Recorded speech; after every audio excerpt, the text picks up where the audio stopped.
Good evening, everyone. My name is Jen Bond, and I'm a planner with Clallam Conservation District. And it looks like it's just hitting 7 o'clock here. So we're going to go ahead and get started in just a moment. This is a small group this evening. Most of the folks who were interested in receiving this information in the webinar have signed up to get a recorded version of this. So we will make that available after the presentation. So during the presentation, if you have questions, we'll try to address those questions in the chat box. So if you can just use your chat icon and ask any questions that you may have during the presentation, we'll do our best to respond in the chat box during the presentation. We will have time at the end of the presentation to deal with any questions that maybe we didn't adequately answer in the chat box, or just, talk a little bit more about any sort of questions that you may have after watching the presentation.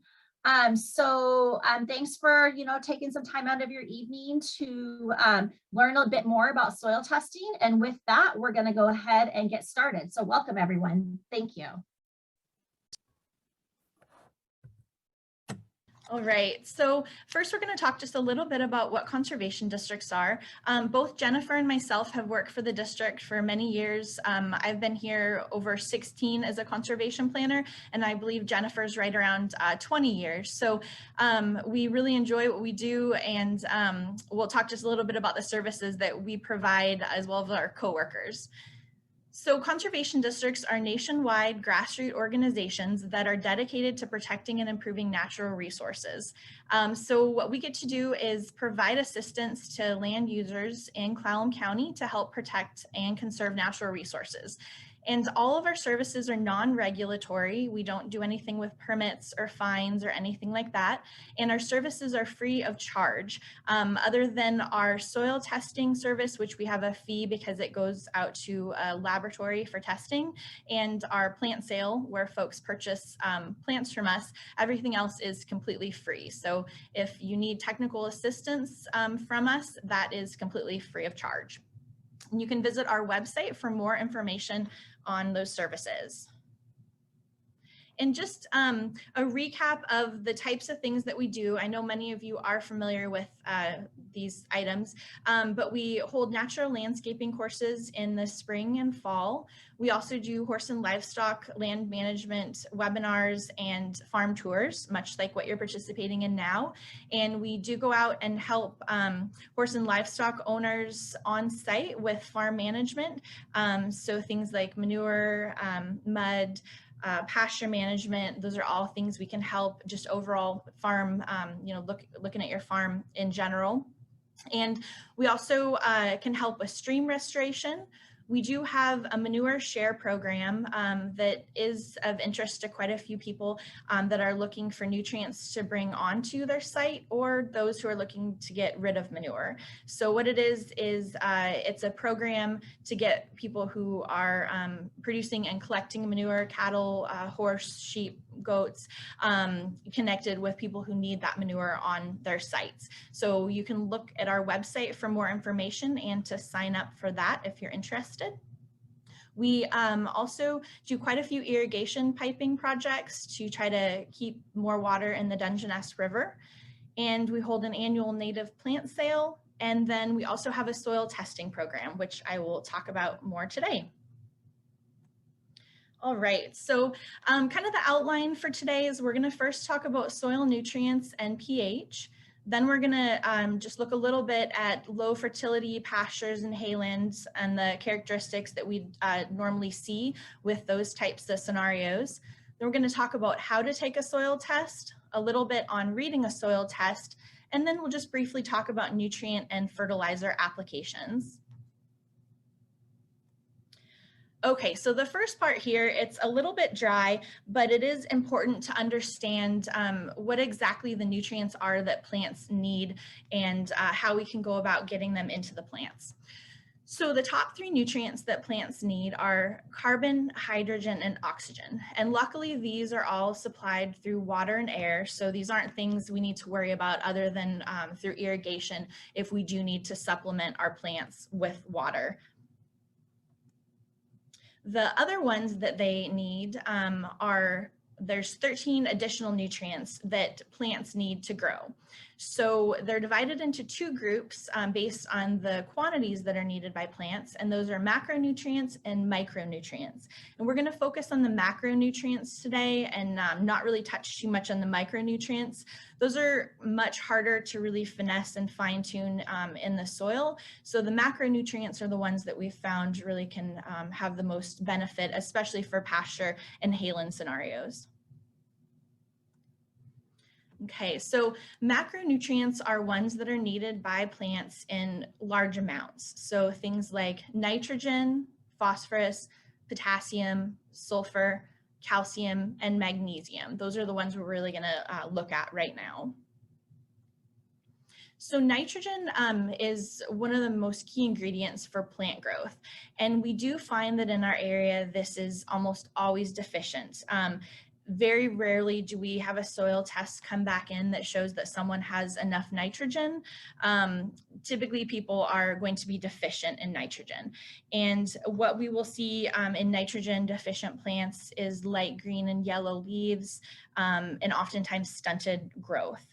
So nitrogen is a tricky fertilizer to use because it does easily leach below the root zone if we don't time applications well.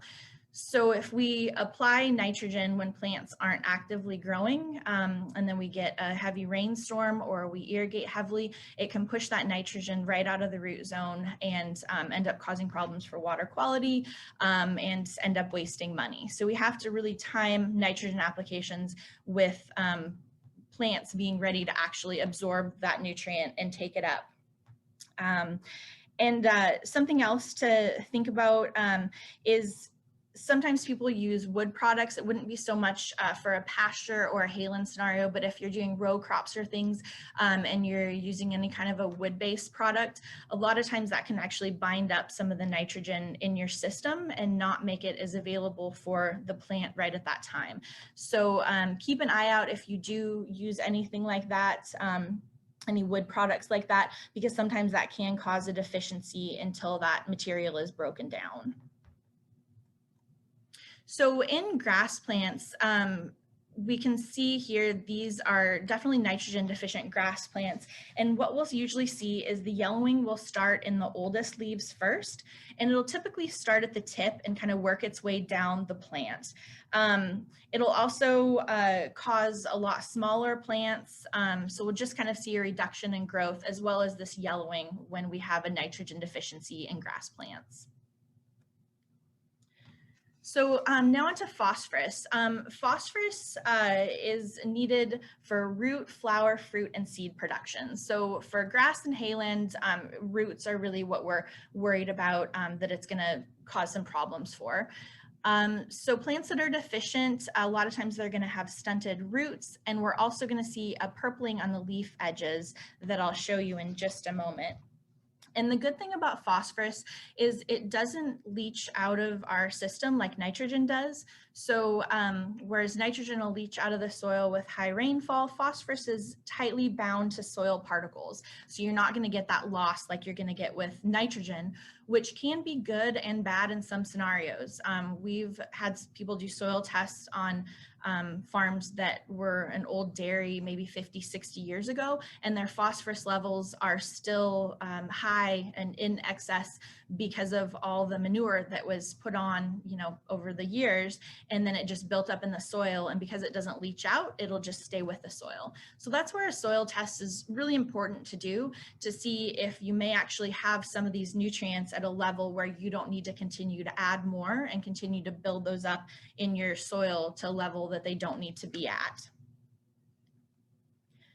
So the phosphorus deficiency in grass plants, as I mentioned, can be seen kind of in this purpling, and typically it's going to be more visible kind of on these lower leaves down here, because the phosphorus is usually concentrated more at the tip of the plant. So if we see the deficiency, it's usually going to be in these lower leaves down there. Okay, and now on to potassium. Which is, when we look at a fertilizer label, that's going to be indicated by a K for potassium. The other one, nitrogen, is an N, and phosphorus is a P. So potassium is actually needed for regulation of water intake in plants, movement of sugars, starch production, and root growth. It is important for disease resistance as well. And potassium is also tightly bound to soil particles, as is the phosphorus, as I mentioned. So this is one that we won't see leach out of the soil readily like we will nitrogen. For potassium deficiency, sometimes we might see leaves that kind of have a burning speckling pattern, but not always. That isn't always going to be something that we'll see in there. I did just want to show what roots will look like when there are nutrient deficiencies. And so this photo is actually showing deficiencies in orchard grass, which is a very common plant in Clallam County. It's one of our kind of top 3 of our forage producing plants. It's great for hay, it's great for pasture, and it grows in a variety of different conditions. So you can see here on the left-hand side that this plant that was grown in soil that had, no nutrient deficiencies, that was kind of perfect across the board, that it has a lot of tiller growth, which are these above ground shoots, and it has a very healthy root system. The roots are quite large, it's a deep root system, versus these other 3 over here. So right here, the second one in, that one is a nitrogen deficient plant, and you can see that it lacks hardly any tillers up here at the top, so any of the shoots up at the top, and it also has a root system that is lacking as well. It's not as robust as the plant that had complete nutrients, and it also has much finer roots as well. It's kind of hard to tell, but they are much finer. So this plant is clearly going to grow much less forage or hay than this plant that has the complete nutrients. And then over here, we look at phosphorus, and that actually has even less tiller growth above ground here.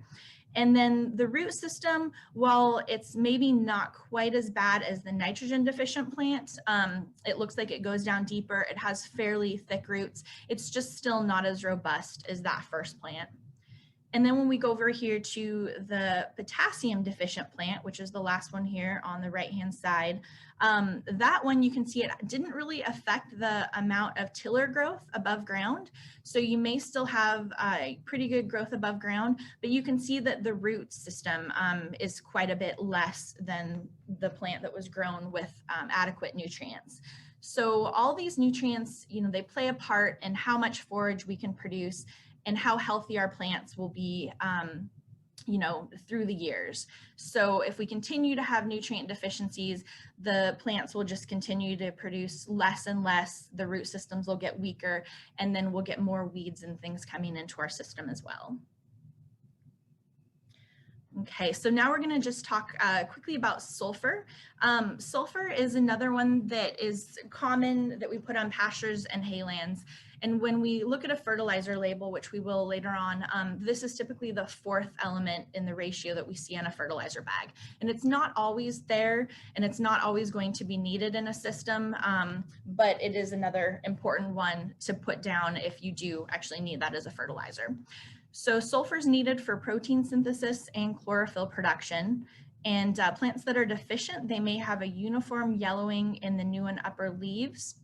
And this doesn't quite apply for maybe some of the farms that we have on here, but if you have orchards, deficiency of sulfur is typically rare in orchards. So, and we have found that in pasture and hayland scenarios, sulfur is one of those things that it's kind of hit or miss. Certain areas of our county seem like they are deficient in sulfur more than others. So I'm not quite sure why that is, but it's definitely one that the soil test will tell you if you need to add.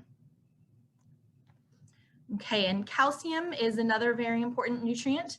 It's essential for root health, growth of new roots and root hairs, and development of leaves. So plants that are deficient may have kind of scalloped and abnormally green leaves. And calcium isn't one that we would typically add itself as just like a standalone element.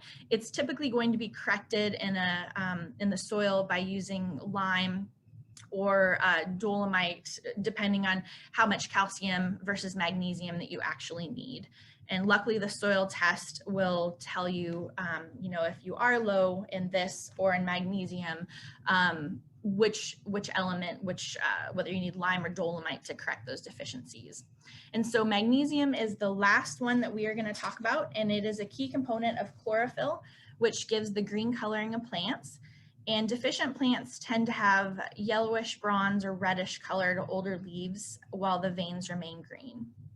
So really, bottom line, kind of take home of all these that we just covered is the nitrogen, phosphorus, and potassium is being kind of the key players, and then these others are just they're very important, but they're not ones that we would necessarily go out in the field looking at leaves to kind of determine if we had a deficiency or not, because it can be harder on the calcium, magnesium, and sulfur to look at a plant and determine if there's a deficiency. Okay, so pH is very important in soils as well, and this indicates how acidic or alkaline a soil is. So a pH of 7 is neutral, and that's typically where most water falls. And then if we go up the pH scale, that's going to be like milk of magnesia or ammonia up higher.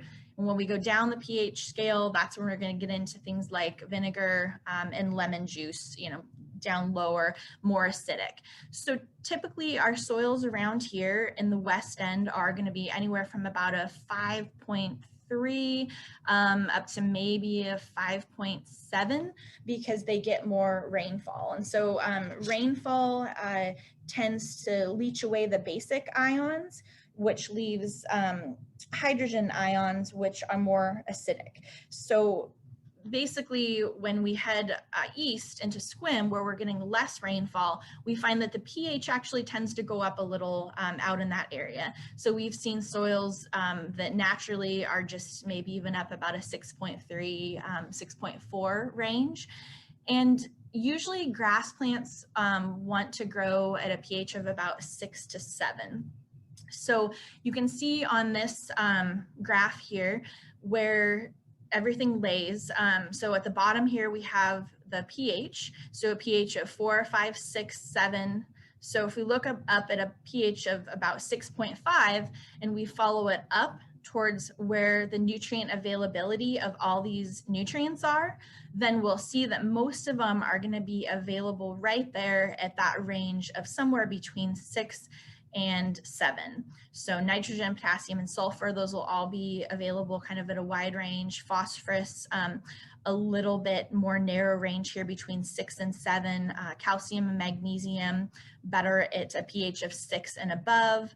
And then some of these other ones kind of just vary. So our top 3 players, our top 3 ones here, the nitrogen, potassium, and sulfur, phosphorus, calcium, and magnesium, they're going to be most available between this pH of about 6 and 7. Generally, we aren't going to want to go above a pH of about 6.5 because when you do start to get higher up this pH scale into the more alkaline range, it does tend to, does tend to be kind of some problems with that. So it's best to try to stay at that 6.5 range, which we will talk about on the soil test where it'll show you how to stay at that range. Okay, so some of the signs of a low fertility field are bright green grass around manure piles, short, wispy, unproductive species of grass, high volume of moss and weeds. So if you see any of those out in your field, chances are that could mean that you do have some nutrient deficiencies. Just to show you some photos of what I mean, you can see out here in this pasture that while it looks pretty good and pretty green, there's not a lot of weeds, there's some dandelions, there are some bare spots in a couple places, but you can see that around all these manure or urine spots that the grass is growing much better. So it tells you that if you were to have the proper fertility in this whole field, you could be producing much more forage than what you're actually currently getting out in that field. And then this is just another common occurrence with a low fertility field. This is all buttercups. So weeds generally can do better with nutrient deficient soils as well as lower pH soils. So this field is probably quite nutrient deficient, and these weeds have just taken over and the grass plants have weakened more and more. Of course, this could also be a result of overgrazing as well, which is a topic for another day that I believe we'll probably have a presentation on later this spring, a pasture management presentation. But it is just kind of one of the key pieces towards producing healthy pasture is the soil fertility, and then, you know, goes hand in hand with the grazing management. Okay, so one thing I just wanted to touch on really quickly is what can happen when you have an excess of nutrients, because oftentimes we get fixated on being deficient in nutrients, but an excess can also cause some problems in our soil, not just for nutrient uptake by plants, but also for animals as well.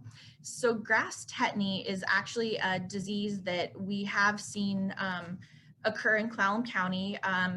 I don't know that I've seen it occur in any sheep, but I've definitely heard of it occurring in dairy animals and beef cattle.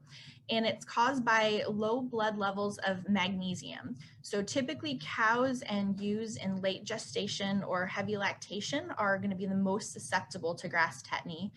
And the symptoms will include muscle tremors, staggered gait, convulsions, and it can often lead to death. In fact, sometimes people don't catch their animals having these symptoms and may just come across an animal that is deceased, and they may not know why, and it could potentially be a grass tetany issue. So luckily, if you get a vet out there quick enough, a lot of times this can be reversed. We're not going to go into the animal health side of it today, but we're going to talk a little bit about why it's happening from the pasture standpoint, from the grass standpoint.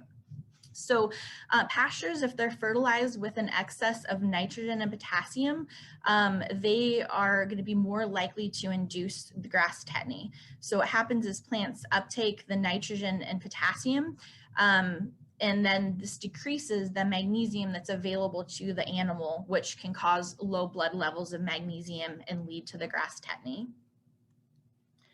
So it can be prevented through management by fertilizing based on soil test results to make sure that the rates aren't going to be in excess of what the plant needs, and leaving sufficient forage in the fall. So having a good stubble height of 3 inches or above can really help provide sufficient magnesium for grazing animals in the spring, because the old growth plants actually hold more magnesium in them. Another trick to this is to not graze pastures in the spring until new growth is about 8 to 10 inches tall, because the magnesium is more available in the mature grass than it's going to be in the newer lush grass plants. So some strategies like this can help from the pasture standpoint, and then there are other things that you can talk to a vet about to help increase the magnesium in your animals as well, to make sure that this doesn't happen to you. Okay, so I think actually we're gonna pause there. It doesn't look like there's any questions in the chat box, but if anyone did have any questions, we could definitely take them. And since it doesn't look like it, I think we'll just go ahead and go through. I apologize, I know that material is pretty dry, but it's good just to start out with that to give us kind of a good basis for how we tie this all into soil testing. Okay. So why do a soil test? Well, because about 99% of the soil that people have turned into us over the past 16 years that we've been doing this testing program has had fertility problems, whether that be an excess of nutrients or most typically a deficiency of nutrients. So it's very rare that we've ever found a soil that's come in that's been just perfect for the crop that that person's growing. So proper fertilization, it can save money and time, also helps protect water quality, and it's crucial to growing healthy plants and producing as much forage as you can off the land that you have. So the best time to test is in either the spring, usually the early spring. Even now is a great time to test, because then you can get ready to apply your fertilizer this coming spring when the ground's dry enough and when your plants are actively starting to grow. And then the fall is another good time as well.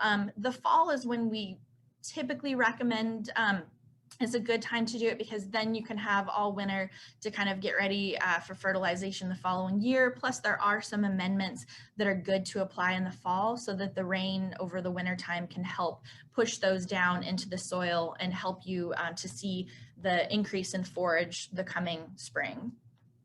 So for new plantings, any time of year is good, just so you have kind of a baseline for what you need to put down before you seed. It's very important, especially with new seedings, to get the soil up to where it needs to be before you go ahead and reseed, because we've seen a lot of failed seedings over the years where people have had, fairly poor quality pastures or haylands, had a lot of weeds, and they think that reseeding is going to really help them get all the grass plants that they want and get rid of the weeds. And then what ends up happening is they just kind of get back to that same system they were in a matter of 2 or 3 years, because they didn't put the nutrients down that those plants needed. So, they're just going ahead and putting grass seed down into soil that still isn't optimum for growing grass, and it just tends to have the weeds come back in. And oftentimes more weeds can come back in even when that grass doesn't take well, and there's a lot more bare soil that was opened up with that reseeding. So when you're testing, you need to ask yourself how your areas have been managed to try to decide how many separate samples you want to send into the lab.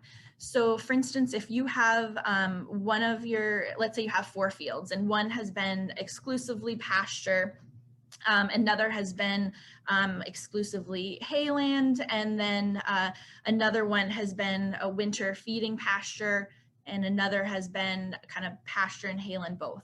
Well, if you had all 4 of those different scenarios, I would highly recommend that you would want to take a sample for each of those fields separately.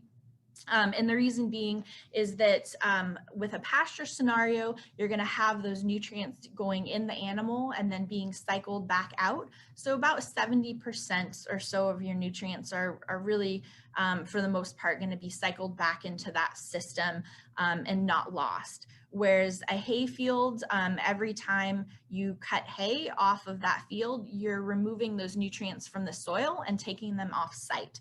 So hay fields especially seem to be very, very deficient in nutrients because all those nutrients are just being taken off site. And then if you have a winter pasture that you use for winter feeding, you're going to oftentimes have higher concentrations of manure in those areas. So they're going to be a lot different than a pasture that's primarily used for spring or summer grazing. And then if you've spread manure or fertilizer on one section of a field and not another, that can also make the nutrients in that section of field be a lot different than a section that hadn't had manure or fertilizer spread. So that's another time you would want to take a separate soil test. We've also found that if you have pretty steep slopes in a pasture, that nutrient concentrations can be different at the top of a hill slope versus the bottom. So those might be another time where you would want to take a soil test at the top and at the bottom of that slope as well.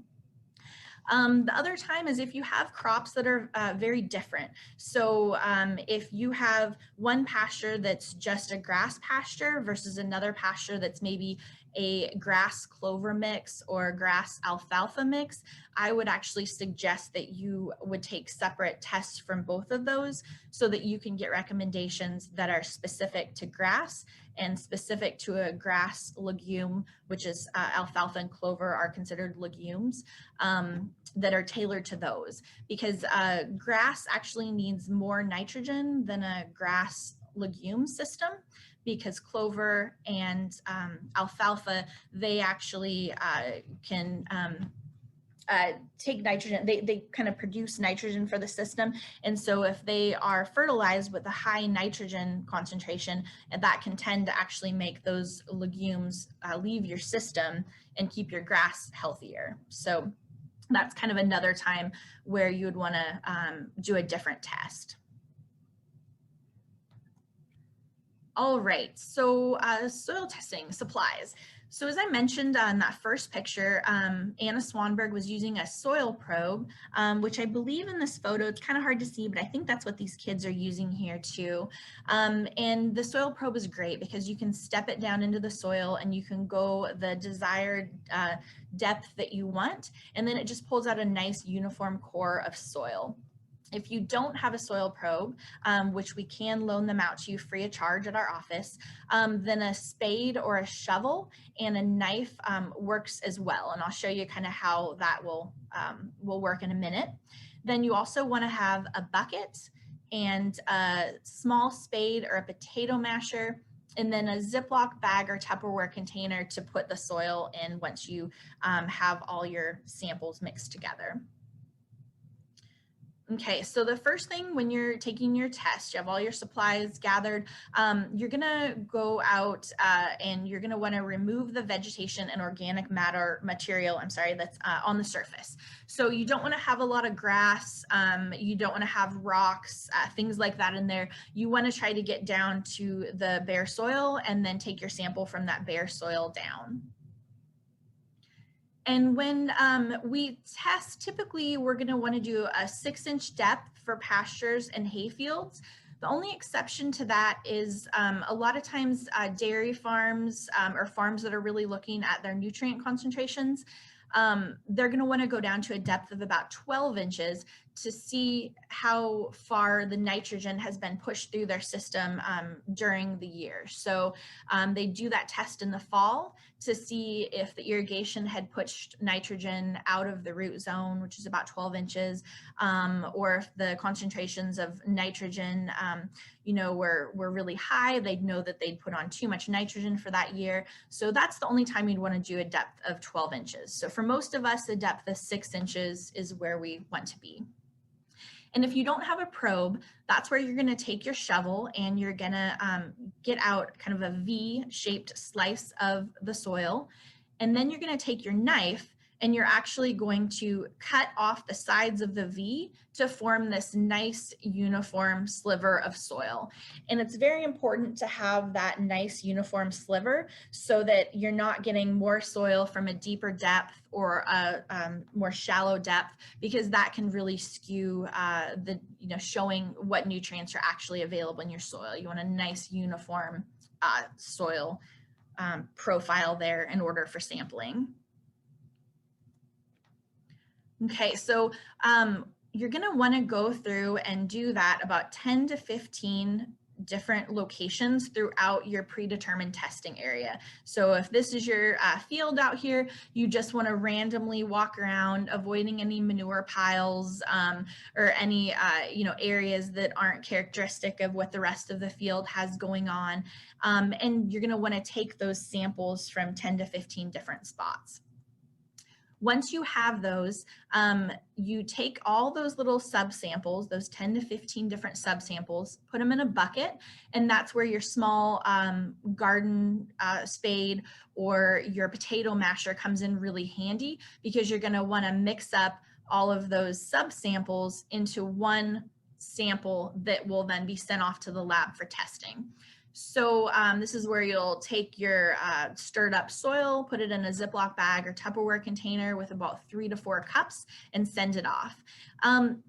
Actually, the lab really does only need about 2 cups. However, we always tell people to, make sure you have about 3 to 4 cups just in case it's not enough, because we have had instances where we've sent what people have brought into us off to the lab and it's not been enough. And it's never fun to have to go through and do this whole process again and send it off again. So we always tell people more is better than less. We have a soil testing program at the Conservation District, and we accept soil samples in our office the first and third Wednesday of every month from 9 in the morning until 4 o'clock in the afternoon. If you can't make that particular day, feel free to give us a call and we might be able to get you in at a different time during the week. Each sample is $20, and once you drop off your sample, it takes about 2 to 3 weeks to get the results back from the lab. We will then email or mail you out the results. And once you receive those, you can give us a call and we can go over the results with you by phone to help you with interpretation of the soil test results. You get your soil test back, this is what it will look like. And so there's a lot of stuff on here that really doesn't matter too much. A lot of it's just numbers that the lab uses in order to give you your recommendations for what you need to apply for nutrients. So I usually tell people not to worry too much about the bar graph. The pieces that are good to look at, in my opinion, are down here in the middle. Over to the right-hand side, the pH. So in this instance, the pH of the soil is 5.5. So we know that's a little bit acidic. So then we're going to drop down to the part that if you focus on nothing else in your soil test, this is the only part you really need to look at, the soil fertility guidelines, this little green and white table down here.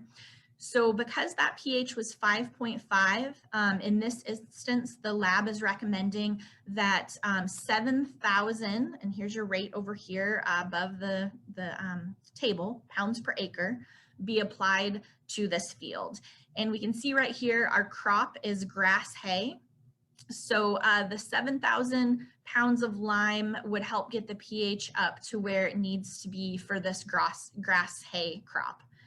And then over here further on this table, you can see that this grower also needs to add nitrogen at 180 pounds per acre.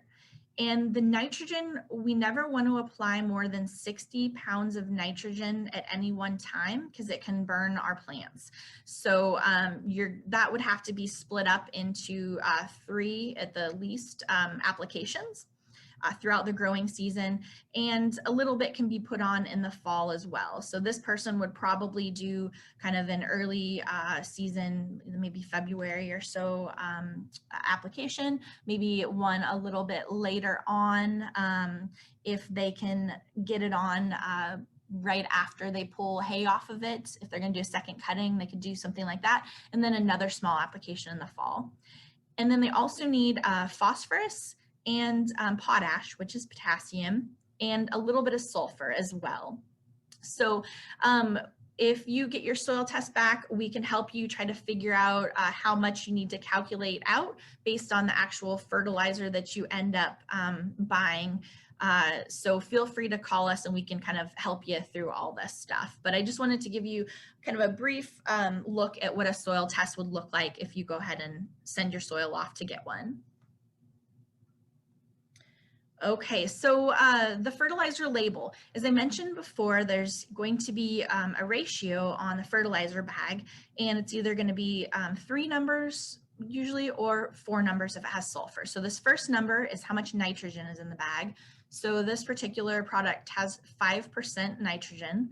It has 15% phosphorus, 10% potassium, and then 10% is sulfur. And then the rest is filler to help you apply the product. So there's just a whole host of different products out there, and trying to find the one that most closely matches what your soil test needs without having any of those be in excess is what you're going to want to do. And oftentimes growers have a hard time finding fertilizer right off the, right out of the feed store that's going to match the ratio that they need based on their soil test. So in those cases, buying fertilizers that are just a straight nitrogen fertilizer or a straight potassium fertilizer, and then kind of, mixing it themselves, that's going to be what you would want to do so that you're not getting an excess of any of the nutrients that you don't need. So with commercial fertilizers, generally you're only going to apply about once during the growing season. That said, we just saw that soil test where they were recommending a rate that was over what we safely want to apply at any one time. So there are kind of instances where we can apply more than once during the growing season, but it's really that's the times where it's great to talk to us and kind of figure out a good site-specific recommendation for when to apply and how much to apply, based on whether you're irrigating or based on how you're grazing your land. Just a lot of different factors can play into it. And the one thing about commercial fertilizers or even manure, just any nutrient in general, is you don't want to apply fertilizer to overgraze pastures. You really need to make sure that you have at least 3 inches of stubble height before applying any nutrients, or your roots really a lot of times can't grab up those nutrients that are there, and you're going to lose money and possibly cause problems for water quality. So, putting nutrients on a pasture that's in bad shape because it's been overgrazed, it's really just, it's a Band-Aid that's not going to work. So you want to make sure you're managing your pastures to have a good stubble height before you put any nutrients on them.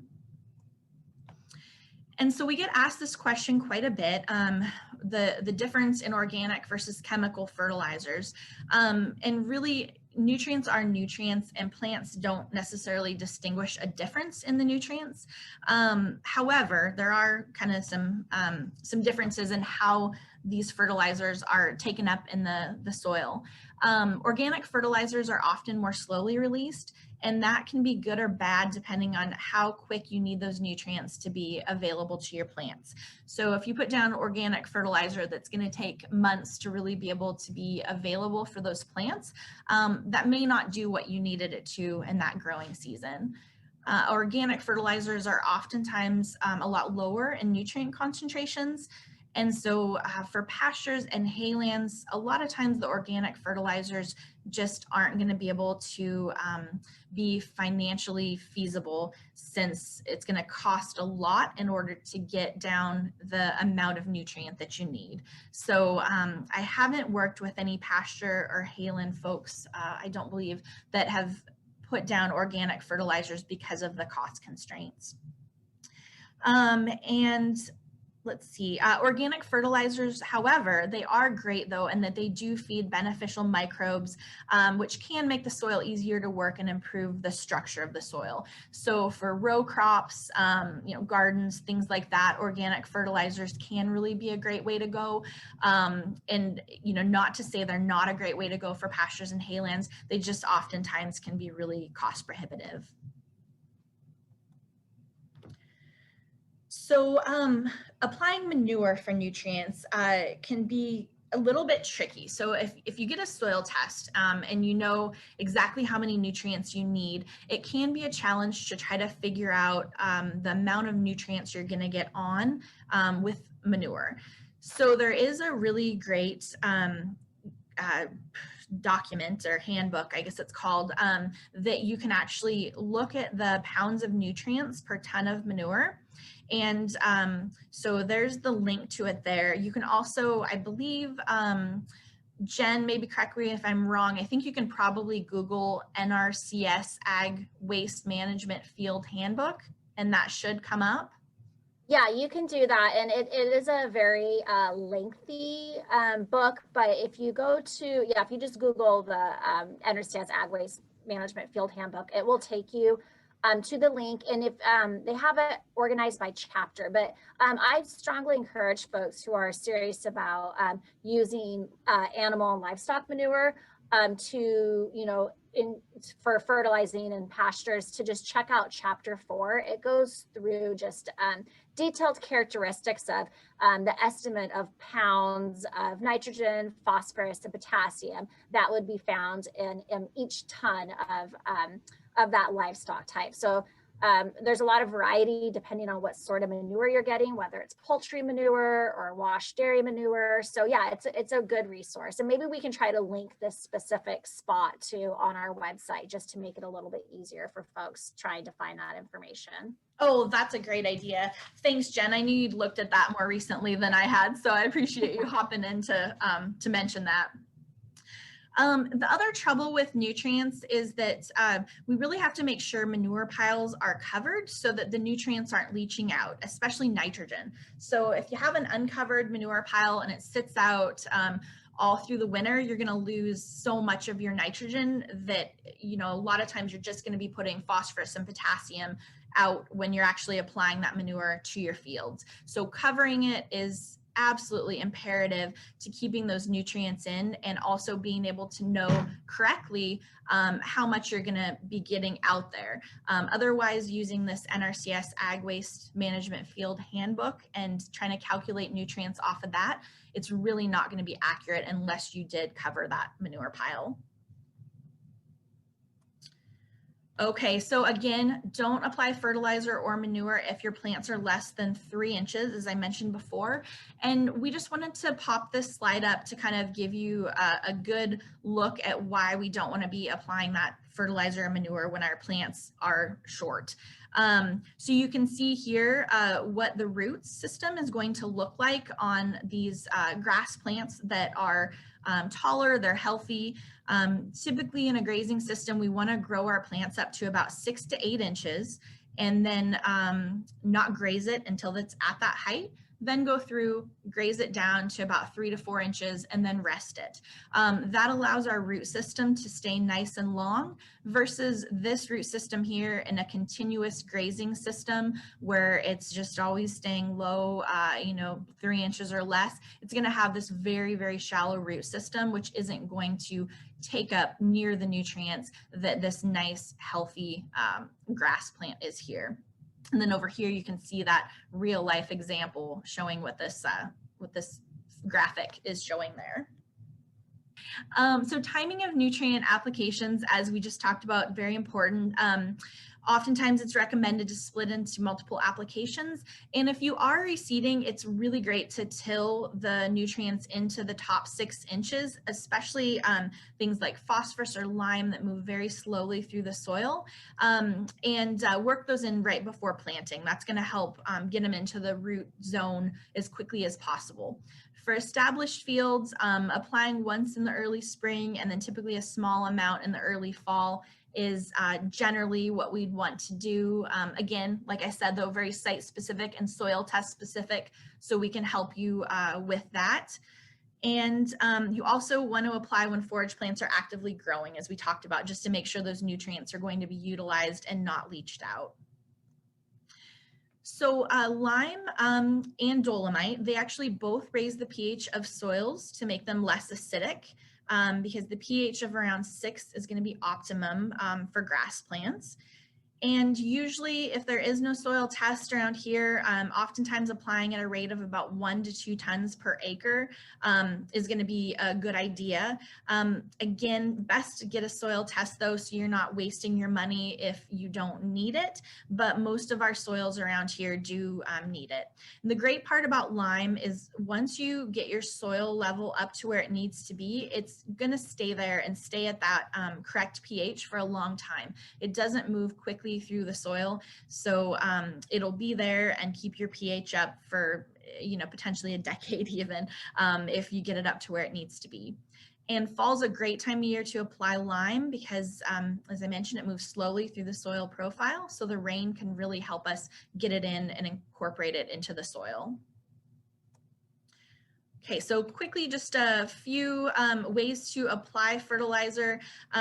You can hand broadcast with something like a shoulder bag. I absolutely don't recommend that because it's very difficult to evenly apply. So if you don't want to invest in a lot of equipment and just have a small area to apply to, even just some type of a lawn, like a push style lawn spreader can work. It's best to have a smooth field. A lumpy, bumpy field, this isn't going to work very well on though.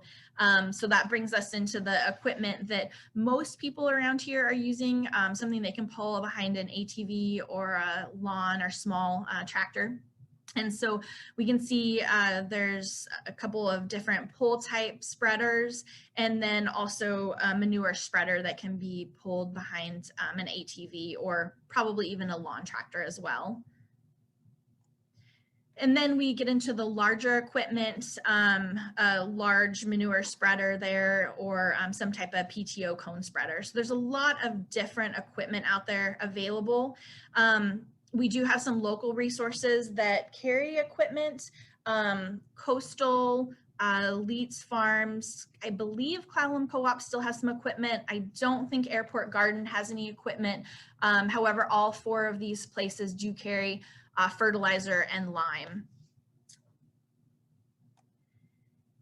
So just to kind of sum all this up, by applying amendments based on a soil test, it can really lead to much healthier forage, fewer weeds or patches of moss. It's going to help you save money in the long run so that you're not just throwing a fertilizer down without knowing exactly what you need for your soil. And then it also helps improve water quality by not applying too much, having an excess that could possibly cause problems for water quality. So on this photo, I did just want to point out that this is a really interesting farm where a lady came in and she got a couple soil tests. So she got her first soil test and then applied amendments, nutrients based on the soil test, and then came back and got another one to kind of see where she was at. And it was really interesting because she absolutely hated the daisies and she wanted to get rid of the daisies. And, so we suggested, well, hey, let's have you try going the route of improving your soil fertility rather than putting a bunch of herbicides down. So you can see here, there's kind of a line as to the field that didn't have any amendments applied to it versus the field over here that did, where there's really no daisies. So applying to amendments up to the soil test results can really help get rid of the weeds long term without necessarily having to apply a whole bunch of herbicide.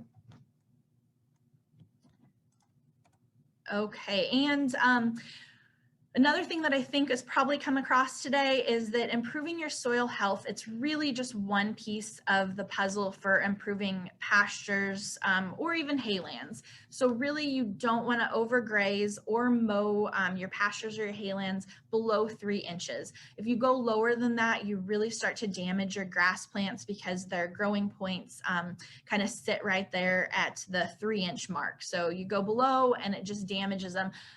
Long term, it means less healthy plants, which means more weeds coming into your fields. You also don't want to allow livestock onto pastures during the winter when the grass is dormant and soils are wet.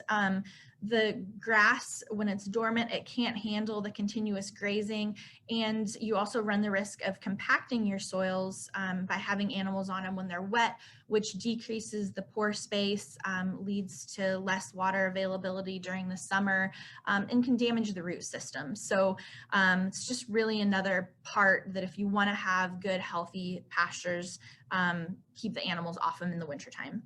And then the other thing we mentioned was making sure you kind of follow this take half, leave half. So grow your pastures up to 6 or 8 inches, graze down to 3 or 4 inches, and then move them through, rotate them into a different pasture when grazing to kind of help with the long-term health of your fields. Okay, so that wraps up the presentation. You can visit our On the Farm page on our website. We have a horse and livestock mailing list that you can join on there. And you can also request site-specific assistance if you want Jennifer or I to come out and help you with anything on your farm, or if you have any more soil testing questions, you're welcome to ask them through there. Or you can also give us a call at this number here. Fantastic. Thanks, Megan. So we've got a few minutes left here this evening. So I just figured I'd open it up to questions if anybody that's joining us live has any questions. We did have just one question on grass tetany that I attempted to answer in the chat, and included some resources to get some more information on how salt can possibly be preventative and help somewhat with grass tetany issues. So are there any other questions that folks may have this evening? And feel free to, you can always drop either Megan or myself an email or a phone call too, and we're glad to answer questions one-on-one as well. So I'm not seeing any other questions, so I will hang out here just a few more minutes, as will Megan. And thank you for joining us, and we hope you found this super helpful. All right, have a good evening, everybody. We'll be here for a few more minutes in case you have a question. Thank you. Thanks for joining us, everybody. Bye-bye.